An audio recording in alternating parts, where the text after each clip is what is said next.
Hello, I'm Richard Vobes, the Bald Explorer, out on another walk, and this time I'm out in Pulborough, in West Sussex, and I'm looking for I'm trying to solve a mystery, and to solve that mystery I have Richard Suggett to help me. Well, in fact, it's your mystery, isn't it, My Richard? mystery, yes. Yeah, it's your mystery. Bothered me since a child.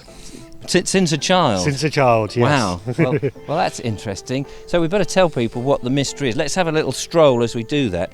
You've brought me up here for what reason? It's a moat, basically. A moat? A moat.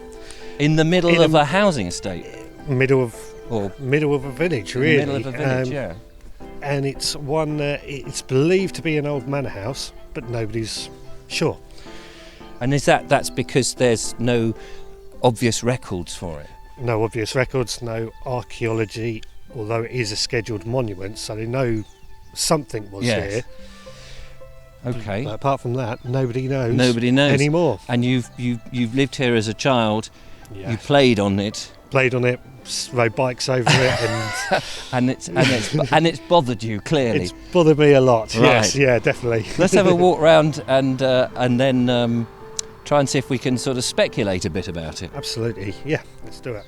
So to start with, we'll just walk around a bit of it, and then we'll enter the middle area.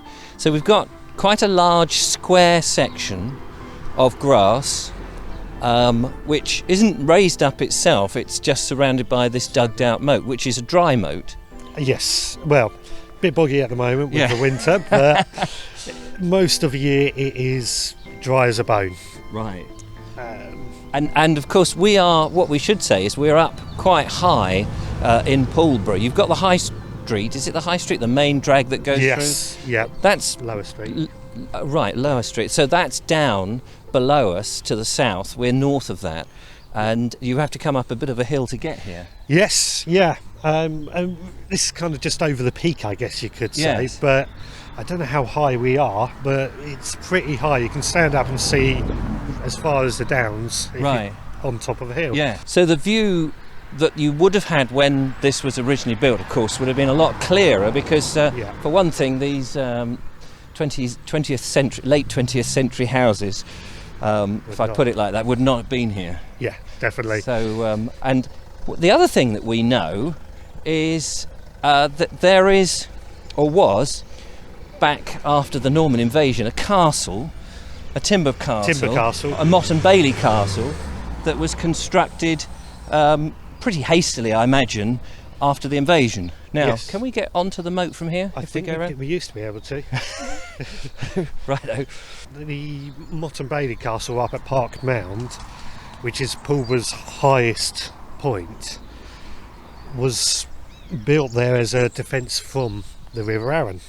Right, yeah. So the Normans, as soon as they invaded, of course, they wanted to quell any uprising and guard the rivers, which were vital to get all their supplies in from wherever. And of course, these were the routes that everybody would have used. I guess we're going in here, aren't we? Through there, yeah. Fantastic. This must have been, for a child growing up, a great source of adventure and mystery. Oh, it's a bit boggy. How's your shoes? I'm fine. I might have to leap. There is an easier. Oh, hang on. There might be an easier route over here. I'm gonna hedge my bets here. Here we go. We'll try not to get bogged down too much. And a quick leap of faith, and away we are. And of course, I mean that little minor difficulty is the whole point of having a moat. Yes. Yeah. That's the thing. So we're standing now. Let me get my sense of direction. We're on the southwest corner, I guess. Yes. Yeah. So, what do we think was here? We believe a manor house that burnt down around 1200. And so, where do you get that it burnt down from? That's some record. It's just some record, or it's mentioned somewhere because of New Place Manor, which was built in 1252, was built to replace the house that burnt down. Right, and that's just a little way to the north. Yes, about a kilometre to the north, I'd say. Right. Oh, okay. There was a manor house here originally, on this stretch, and a moat, presumably dry because we're on a hill, and where would you get your water from? So what's your conclusion about what it was and why it was here, and what it was for? It's difficult. I certainly believe it was the manor house that burnt down. I believe because of Park Mound, and we would have had a view to Park Mound, that the two were related, and either this could have been some sort of extra store for what came in off the river and protected a bit more locally, or it was just somewhere to keep animals and what have you. Right. Okay. Let's progress round on the inside to give people a bit of a sense of the size, because one of the things that I immediately thought when you posed this was that I'm familiar with a number of these things up in Shropshire, because my partner Harriet lives up there, and we've visited a number of these things, and there's a lot of houses that stand within dry moats, or like this have since gone timber framed houses, and they would have been built, the moat, whether dry or full of water, was really there to prevent animals escaping, particularly horses or cattle, unlike sheep and deer, which would probably be able to get through a dry moat. Oh yeah, quite easily, yeah. The difference though up in Shropshire, of course, is that they were also having excursions or attacks from the Welsh. Yep. So their fortifications were also trying to sort of deal with that. But the time that we're talking about here, of course, is the time, as we say, the Norman invasion. There would have been a little bit of annoyance, I would imagine, from the Anglo-Saxons and the local thanes and their men to the new overlords coming in and invading. You can see the width of this moat. I mean, it's quite a big, wide thing. How wide did you say it was? I read it was 12 metres wide. And of course, being dry now, if I just move the camera around this way, you get a good view. Being wide now, because it's silted up a hell of a lot, and it was probably a lot deeper than that. And you can see that north bank is pretty steep. Yep, it's deeper and steeper over there on the south bank, I would say, as well. Right, yeah. I think I read it was 1.2 to 1.5 metres deep, this, in its current state. Current state, yeah. So a lot more than that. And yeah, cattle definitely wouldn't be able to get down. It burnt down, so and there's no remains, and there's no archaeological work that's been done here. No, not that I can find anyway, but it is classed as a scheduled monument, which is why it's never been built on. Which is, when you look all around here, there's houses all the way around. All the way around. No one's got permission to be here.